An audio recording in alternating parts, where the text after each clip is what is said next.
मुझे याद बिल्कुल भी नहीं पड़ता कि हमारे बचपन में हमारी अम्मा ने नानी के घर जाने या किसी भी करीबी अजीज के घर जाने से सिर्फ इसलिए गुरेज किया हो कि भाई वो नहीं आते तो हमें भी क्या ज़रूरत है, या ये कि हम जाएंगे तो भी वो आएंगे या उनकी प्राइवेसी मुतासिर होगी। इस प्राइवेसी के नाम पर हमने अपने करीबी रिश्तों से, अपनों से बहुत दूरी अख्तियार कर ली है। हमारी ममानी, फूफो, खाला, चची ने कभी हमारे जाने पर मुंह बनाया हो या खातिरदारी में कोई कसर छोड़ी हो। सादा सा मेन्यू भी इतना मज़े का होता था कि हम भूख से भी ज़्यादा खा लेते थे।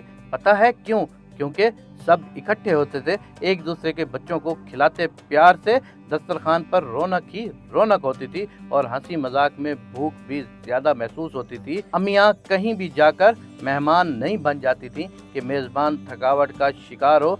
सभी किचन में घुसकर थोड़े वक्त में खाना तैयार कर लेती थी और मेहमानों की खातिरदारी के लिए कोई 5 स्टार होटल का मेन्यू या तरह तरह की डिशें बनाकर अपनी धाक बिठाने की ज़रूरत कभी किसी ने महसूस नहीं की थी।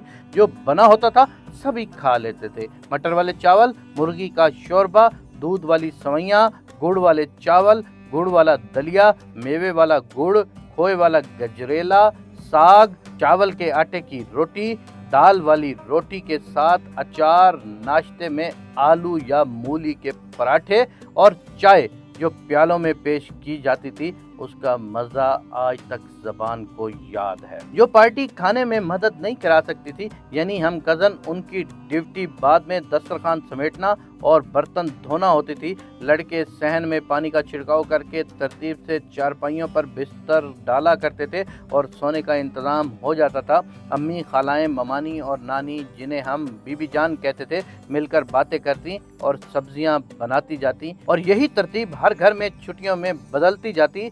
ईद त्यौहार पर सबसे ज़्यादा खुशी नानी के घर, मामू के घर जाने की होती थी। कपड़े सबके एक डिज़ाइन के होते थे।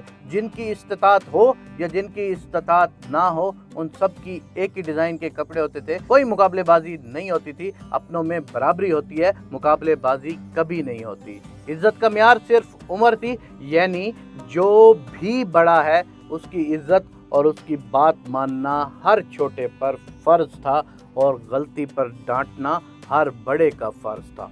सादा लोग थे, सादा कुलिया था, कोई दिखावा, कोई शोशा नहीं था।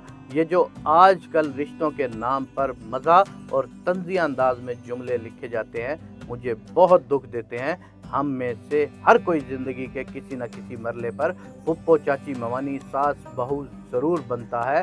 रिश्ता बुरा नहीं होता, इसमें मौजूद इंसान इनको ख़राब कर देते हैं।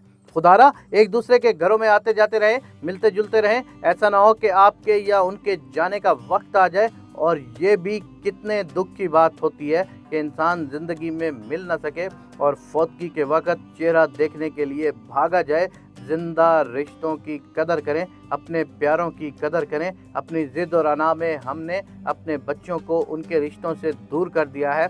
उनको तो अपने हम उम्र कज़न से मिलने की बड़ी आरज़ू होती है ना। हम बड़ों ने खुद ही ऐसा माहौल बना दिया है कि हम रिश्ते भूल गए हैं, चीज़ों के पीछे भागते रहते हैं, हालांकि चीज़ें साथ नहीं देती। हम जानते हैं कि रिश्ते ताकतवर होते हैं और हम रिश्तों के हवाले से ही पहचाने जाते हैं। पूरी कोशिश करें कि रिश्तों को जोड़े रखें, ऐसी दूरियां ना आने दें कि मुलाकातें सिर्फ किसी के फौत हो जाने पर ही मुमकिन हो। हम इस बात का इंतज़ार करेंगे कि कोई मरे, फिर हम एक दूसरे के साथ मिलेंगे। जब हम कहीं जाएं तो ये खुशी दिल में हो कि हम अपने प्यारों से मिलने जा रहे हैं। मुझे इससे कोई दुनियावी फ़ायदा नहीं, उनके पास इसलिए जा रहा हूँ कि वो मुझे बहुत प्यारे हैं। चाहे हम उस काम के लिए कम वक्त दें, लेकिन दें ज़रूर। जो चला जाता है वो कभी वापस नहीं आता, चाहे जितना मर्जी रो लें।